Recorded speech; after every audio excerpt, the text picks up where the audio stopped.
हाँ जी। कैसे हो? ठीक हो सारे? अरे ठीक कैसे होगे? कल क्या करा दिया पहले ये बताओ। क्या करा दिया तुम सब ने कल? सर, कल का दिन तो ना बस पूछो मत, क्या हो गया बताओ तो सही, क्या हुआ कल मैं बताऊं?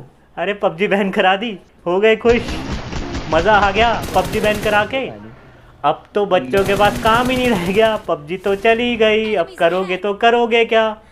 सर सही में बहुत दुख हो रहा है, इससे ज़्यादा दुख तो हमें लाइफ में कभी नहीं हुआ कि पबजी बैन कर दी गई और पबजी बैन हो गई। बेटा ये तो होना ही था, पबजी तो कभी ना कभी तो बैन होनी थी।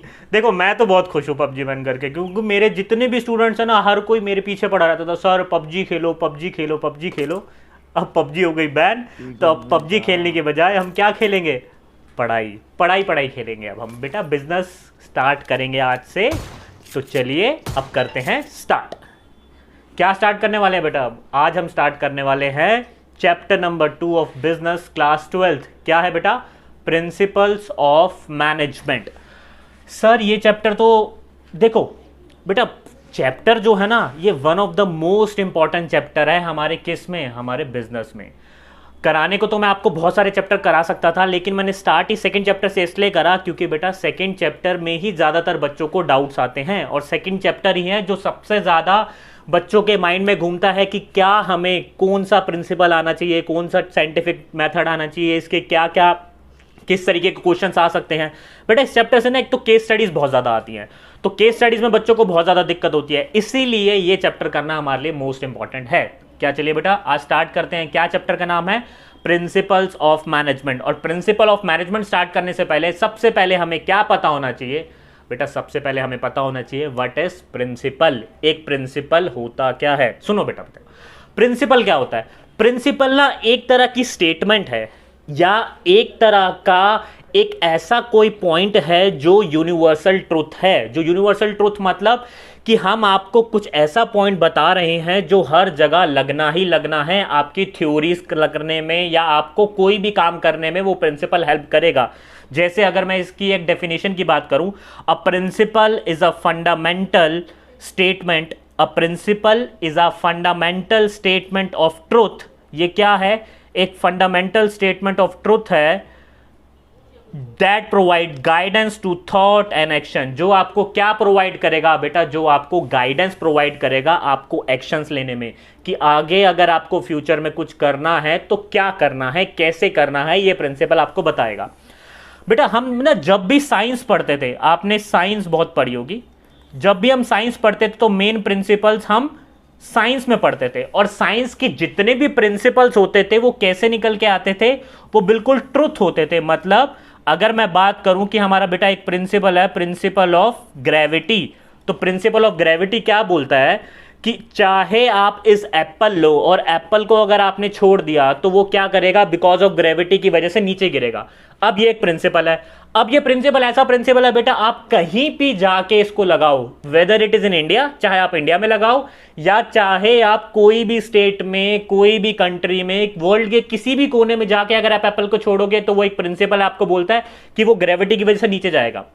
तो ये प्रिंसिपल है। ये किसका प्रिंसिपल है? साइंस का प्रिंसिपल। लेकिन बेटा हमारे जो साइंस के प्रिंसिपल्स हैं वो हमारे मैनेजमेंट के प्रिंसिपल के जैसे ही हैं। जैसे साइंस में जो हमें प्रिंसिपल्स बोलते हैं वो हमें एक फंडामेंटल स्टेटमेंट ट्रुथ बता देते हैं कि आप ये चीज यहां फॉलो करोगे तो ये होगा। ऐसे ही हमारे जो मैनेजमेंट के प्रिंसिपल्स होते हैं वो भी साइंस के प्रिंसिपल्स की तरह ही होते हैं। लेकिन मेन डिफरेंस क्या होता है बेटा? मेन डिफरेंस होता है कि साइंस के प्रिंसिपल बिल्कुल रिजिड होते हैं। रिजिड मतलब कि वो हर जगह काम करेंगे, लेकिन जो मैनेजमेंट के प्रिंसिपल्स होते हैं वो थोड़े फ्लेक्सिबल होते हैं। क्योंकि बेटा जो मैनेजमेंट के प्रिंसिपल्स होते हैं वो बने कैसे होते हैं? वो बने होते हैं एक्सपेरिमेंटेशन एंड ऑब्जर्वेशन से। एक्सपेरिमेंटेशन एंड ऑब्जर्वेशन मतलब कि बेटा जैसे हमने साइंस का प्रिंसिपल बनाया तो किसी ने कुछ एक्सपेरिमेंट करा, एक्सपेरिमेंट करने के बाद ये चीज़ निकल के आई। ऐसे ही मैनेजमेंट के प्रिंसिपल्स में भी एक्सपेरिमेंटेशन करी गई, बहुत सारे मैनेजर्स के द्वारा एक कंपनी में करा गया कि वहाँ पे लोग कैसे डील करते हैं। बेटा मैनेजमेंट के प्रिंसिपल्स के साथ हम ज़्यादा से ज़्यादा लोगों के साथ डील करते हैं, तो लोगों के साथ डील करेंगे तो हम बिल्कुल रिजिड डील नहीं कर सकते, क्योंकि हर पर्सन नेचर में एक दूसरे से अलग होता है, वो हर किसी कंडीशन में एक दूसरे की तरह बिहेव नहीं करेगा। इसलिए जो मैनेजमेंट के प्रिंसिपल होते हैं वो बिल्कुल प्योर साइंस की तरह, प्रिंसिपल्स की तरह नहीं होते। वो प्योर साइंस के प्रिंसिपल बिल्कुल रिजिड होंगे और मैनेजमेंट के जो प्रिंसिपल्स होंगे वो फ्लेक्सिबल्स होंगे, जो अकॉर्डिंग टू द कंडीशन हम चेंज कर सकते हैं। सर अब मैनेजमेंट के प्रिंसिपल्स की डेफिनेशन तो बताओ। ये देखो बेटा, principle of management are general and broad guidelines for managerial decision making and behaviour. बेटा ये भी एक तरह से क्या है, गाइडलाइंस है। क्या है बेटा, ये है ब्रॉड गाइडलाइंस। ये एक तरह की गाइडलाइंस हैं जो आपको मदद करेगी, आपको हेल्प करेगी। किस चीज में हेल्प करेगी बेटा, मैनेजमेंट में ना आपको बहुत सारे काम करने होते हैं, बहुत सारी सर्टेन सिचुएशंस आएंगी जहां पे आपको कुछ ना कुछ डिसीजन लेना पड़ेगा। अगर आप पहले से इन प्रिंसिपल्स के बारे में जानते होंगे तो हो सकता है इस प्रिंसिपल की हेल्प से वो सिचुएशन इजीली सॉल्व हो जाए। इसलिए मैनेजमेंट के प्रिंसिपल्स बनाए गए। देखो क्या बोला गया, principle of management are the broad and general guidelines and decision making as they guide the practice of management. ये बेटा मैनेजमेंट की प्रैक्टिस में बहुत ज़्यादा हेल्प करते हैं, इसलिए इसे प्रिंसिपल्स ऑफ मैनेजमेंट बोला गया। लेकिन ये साइंस की तरह नहीं होंगे, प्योर साइंस की तरह नहीं होंगे, क्योंकि बेटा साइंस में जो प्रिंसिपल्स होते हैं वो pure and pure and pure बिल्कुल रिजिड होते हैं, प्योर यूनिवर्सल ट्रूथ होता है। लेकिन मैनेजमेंट के प्रिंसिपल्स में जरूरी नहीं है यूनिवर्सल ट्रूथ होगा। वो हो सकता है कुछ सिचुएशन में काम कर जाएंगे, हो सकता है कुछ सिचुएशन में काम नहीं करेंगे। जैसे चलो अभी आगे पढ़ते हैं, इसके बारे में आगे चलते हैं। इस चैप्टर में हमें काफी सारी चीजें पढ़नी है, तो इस चैप्टर के मैं पार्ट्स लेके आऊंगा। अभी हम फर्स्ट पार्ट कर रहे हैं और फर्स्ट पार्ट में सबसे पहली चीज हम पढ़ रहे हैं बेटा, that is nature of principles of management. कि प्रिंसिपल ऑफ मैनेजमेंट का नेचर कैसा होता है, कि प्रिंसिपल ऑफ मैनेजमेंट कैसे काम करते हैं, किस तरीके के होते हैं।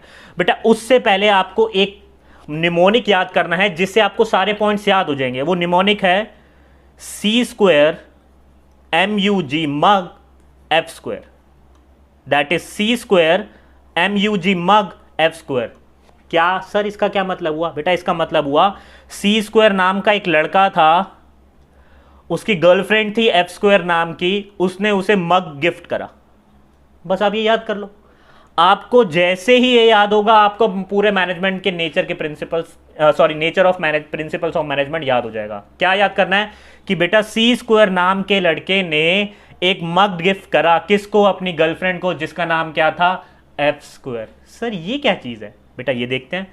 सी स्क्वायर, अगर मैं सी स्क्वायर की बात करूं तो बेटा सी स्क्वायर को क्या मैं C इंटू सी लिख सकता हूं, बिल्कुल। तो पहला C क्या आएगा, पहला C आएगा that is cause and effect relationship, यानी हमारे पहले C का नाम है cause and effect relationship. Sir एक C हो गया, नेक्स्ट C बोला था बेटा, सी स्क्वायर की बात करी थी, तो पहला C क्या हो गया, कॉज एंड इफेक्ट रिलेशनशिप।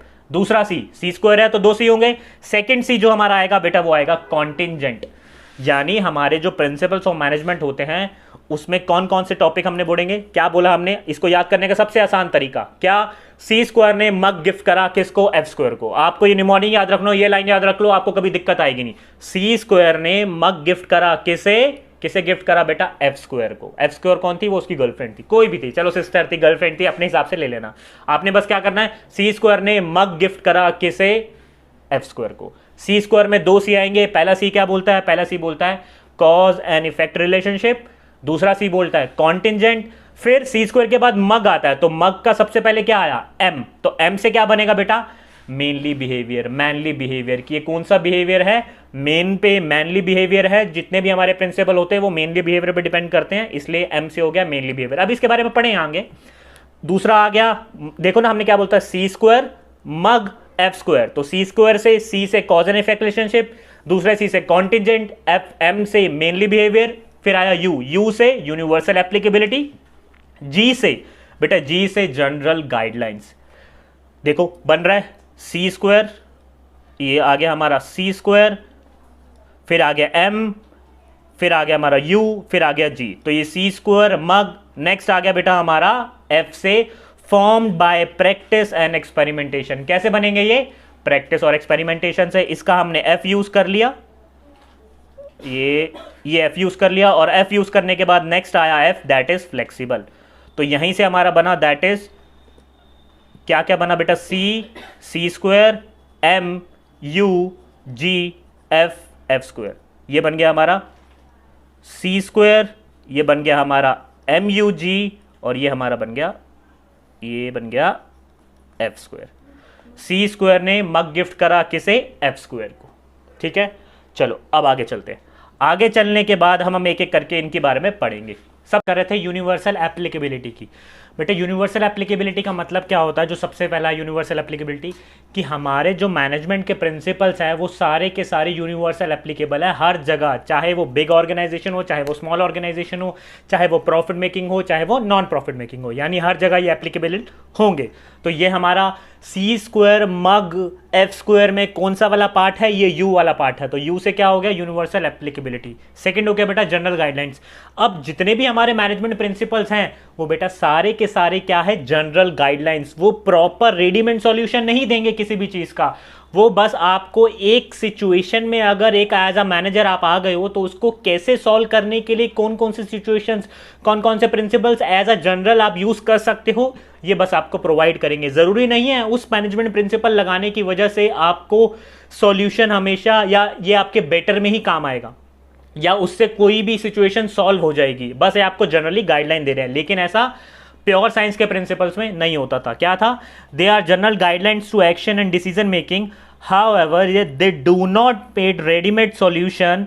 देखो ये they do not made readymade solution as the business environment is ever changing और डायनामिक। बेटा बिजनेस एनवायरनमेंट चेंज हो जाता है, डायनामिक होता है, इसलिए चेंज होता रहता है। तो चेंज होने की वजह से जरूरी नहीं है ये आपको रेडीमेड सॉल्यूशन हर बार प्रोवाइड करेंगे। नेक्स्ट आ गए। नेक्स्ट में जब हम बात करते हैं तो इसके बाद हमारा एफ स्क्वायर का फर्स्ट एफ आता है जिसे बोलते हैं form by practice and experimentation. बहुत इजी है बेटा, प्रिंसिपल्स बनाने हैं तो बहुत टाइम से एक्सपेरिमेंट करके लोगों ने ऑब्जर्व करके, मैनेजर्स अलग अलग कंपनीज में अलग अलग बंदों को ऑब्जर्व करके ये मैनेजमेंट प्रिंसिपल्स बनवाए होंगे कि कौन कैसे सिचुएशन में कैसा रिएक्ट कर रहा है, फिर एक एवरेज निकाल के उसका एक प्रिंसिपल बनाया गया होगा। तो इसलिए बोला जाता है इसे form by practice and experimentation. क्या है? They are developed after through research work on the basis of experience of managers। ठीक है बेटा, नेक्स्ट चले। अब जो हमारा नेक्स्ट एफ स्क्वायर का नेक्स्ट एफ आता है उसे बोलते हैं फ्लेक्सिबल। ये क्या है? फ्लेक्सिबल मतलब बेटा जो प्योर साइंस के प्रिंसिपल्स होते हैं ना वो रिजिड होते हैं। मतलब प्योर साइंस के प्रिंसिपल्स में अगर ग्रेविटी का प्रिंसिपल है तो वो हर जगह सेम फॉलो होगा, लेकिन मैनेजमेंट के प्रिंसिपल्स में अगर मैं एक प्रिंसिपल की बात करूं यूनिटी ऑफ कमांड, तो यूनिटी ऑफ कमांड जरूरी नहीं है हर जगह सेम फॉलो होगा। या अथॉरिटी एंड रिस्पॉन्सिबिलिटी रिलेशनशिप हम आगे जाके इस नेक्स्ट पार्ट में पढ़ेंगे, तो वो भी हर जगह सेम फॉलो होगा नहीं। अगर सिचुएशन डिमांड कर रही है कि आपको कुछ चेंज करना चाहिए तो आपको चेंज करना होगा। आप according to the situation, according to the demand, according to the human behaviour अपने प्रिंसिपल्स की एप्लीकेबिलिटी को चेंज कर सकते हो। क्या है?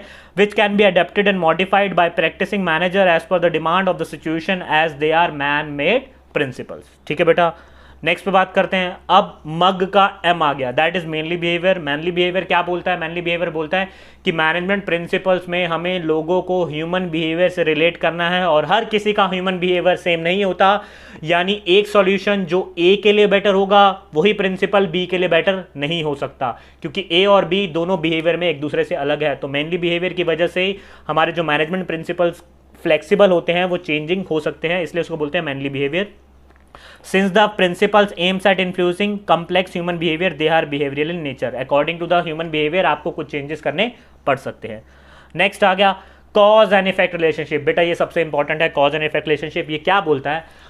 कॉज एंड इफेक्ट रिलेशनशिप, पहले तो सी स्क्वायर का पहला सी पार्ट आ गया, और कॉज एंड इफेक्ट रिलेशनशिप आपको बोलता है कि अगर आपको मैनेजमेंट प्रिंसिपल लगाना है तो वो उसका इफेक्ट क्या निकल के आएगा। जैसे मैंने बोला एक मैनेजमेंट प्रिंसिपल का आपने एक प्रिवेलिंग सिचुएशन में निकाला तो उसका इफेक्ट ये निकल के आया, तो ऐसे ही हर मैनेजमेंट प्रिंसिपल अगर आप किसी प्रिवेलिंग सिचुएशन में लगाओगे तो उसका कुछ ना कुछ इफेक्ट निकल के आएगा।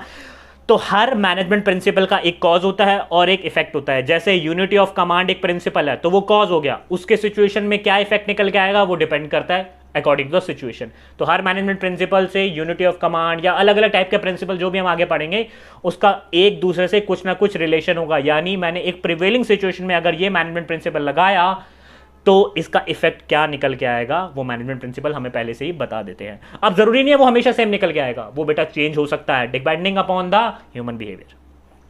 They intend to establish relationship among cause and effect so that they can be used in similar situation। क्योंकि बेटा अगर मुझे cause and effect relationship पता होगा एक प्रिंसिपल का तो उससे फायदा क्या होगा? उससे ये फायदा होगा कि सिचुएशन ए में ए मैनेजर ने ये वाला प्रिंसिपल लगाया और बी कंपनी में सिचुएशन ए है जो सेम ए कंपनी से रिलेटेड करती थी, तो वो वाला मैनेजर भी सेम प्रिंसिपल लगाएगा तो उसे भी इफेक्ट सेम मिलने के चांसेस हैं।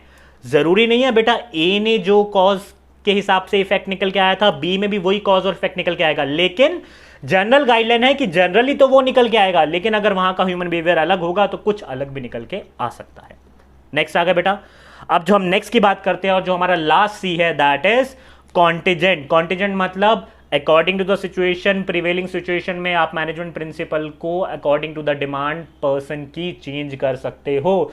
जरूरी नहीं है जो मैनेजमेंट के प्रिंसिपल है वो बिल्कुल रिजिड हो, नहीं, रिजिड होना जरूरी नहीं है। आप अकॉर्डिंग टू द सिचुएशन उसको चेंज कर लो। अगर कोई डिमांड कर रही है कि ये वाला प्रिंसिपल इस वाली सिचुएशन में ए कंपनी ने लगाया था तो काम कर गया था, लेकिन बी कंपनी लगाएगी, जरूरी नहीं है कि वही बी कंपनी में भी वही प्रिंसिपल काम कर जाए। तो कॉन्टिजेंट का केस ही क्या हो गया, their applicability depends upon the prevailing situation at a particular point of time. यानी अगर अब हमने सारे प्रिंसिपल्स नेचर पढ़ लिए तो उसकी मैं बात करूं तो वो किस पे डिपेंड करेंगे, that is C square mug F square. बेटा सी स्क्वायर दो पार्ट में, एक सी सेकेंड सी, एक एम अलग, यू अलग, जी अलग, और आप एफ स्क्वायर को भी दो में बांटेंगे, that is F and F. इससे आपको याद हो जाएंगी सारी चीजें इजीली। आपको क्या याद रखना है, सी स्क्वायर ने मग गिफ्ट करा किसे, एफ स्क्वायर को। ठीक है, क्लियर? यहां तक कोई दिक्कत, कोई परेशानी, कोई टेंशन नहीं? चले आगे। चलो बेटा, अब नेक्स्ट जो हम इसकी बात करते हैं तो नेक्स्ट टॉपिक आ जाता है that is significance, importance. Management principle की क्या इंपॉर्टेंस है, क्यों वो ज्यादा इंपॉर्टेंट है। बेटा इसका भी एक निमोनिक बनाते हैं। निमोनिक आप बोलोगे सर ये क्या निमोनिक है, अभी देखो ये आपके सामने 5 प्रिंसिपल्स आ गए, देखिए जरा। Provide manager with useful insight into reality. अगर ये provide managers into useful insight into reality की बात हो रही है तो हम यहाँ पे ये पी, इसका पी यूज करेंगे, इसका एम यूज करेंगे। तो पी एंड एम, 2 वर्ड हमने पढ़ लिए, पी एंड एम। अगला यूज करेंगे ये ओ यूज करेंगे, उसके बाद हम एफ यूज करेंगे और उसके बाद हम एस यूज करेंगे। तो अगला यूज करेंगे ओ एफ एस। तो बेटा हुआ क्या, मैंने बोला P M and O F S. अब इसको क्या बोलेंगे बेटा, पीएम प्राइम मिनिस्टर। हम याद करते हैं कि प्राइम, पीएम से हो गया हमारा प्राइम मिनिस्टर और ओएफएस से रिलेट करके चलते हैं इसे ऑफिस। तो जब भी आपको सिग्निफिकेंस की बात होगी तो सिग्निफिकेंस में क्या आ जाएगा, प्राइम मिनिस्टर का ऑफिस। प्राइम मिनिस्टर का ऑफिस ही उसका इंपॉर्टेंस है। प्राइम मिनिस्टर के ऑफिस में क्या कहेगा, P M O F S, PM का ऑफिस। अब पीएम का ऑफिस कैसे याद होगा, देखो बेटा, पी से provide useful manager with useful insight into reality, M से meeting the changing requirement, O से optimum utilisation of resources, F से फुलफिलिंग सोशल रिस्पॉन्सिबिलिटी और एस से साइंटिफिक डिसीजंस। अब ये क्या चीज है, इसको एक एक करके अब हम आगे पढ़ते हैं।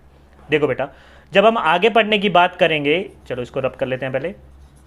सबसे पहला आता है पी से, प्राइम मिनिस्टर का पी, वहां का प्राइम मिनिस्टर के पी हमारे लिए क्या है, provide managers with useful insight into reality. यानी बेटा मैनेजर्स को प्रिंसिपल ऑफ मैनेजमेंट हेल्प करते हैं क्या, कि जो उन्हें theoretical knowledge principle of management में ली उसको रियलिटी में जाके मैनली बिहेवियर को कंडक्ट यूज करने में हेल्प करे। देखो, management principles guide managers to take right decision at right time by improving their knowledge, ability, understanding of various managerial situation and circumstances. क्योंकि यही सिचुएशंस हम मैनेजमेंट प्रिंसिपल्स में पढ़ चुके होंगे, उसमें कॉज एंड इफेक्ट रिलेशनशिप हमें थोड़ा सा पढ़ रखा होगा। यही अगर आप जाके मार्केट में किसी कंपनी में अगर आपके पास रियलिटी आ गई, आपने थ्योरेटिकल नॉलेज को प्रैक्टिकल लाइफ में यूज किया, वो किसकी हेल्प से किया, मैनेजमेंट प्रिंसिपल्स की। इसलिए मैनेजमेंट के प्रिंसिपल बहुत ज्यादा इंपॉर्टेंट है एक मैनेजर के लिए। क्यों, क्योंकि बेटा उसी की हेल्प से वो इन रियलिटी उसे प्रैक्टिकली यूज कर पाएगा।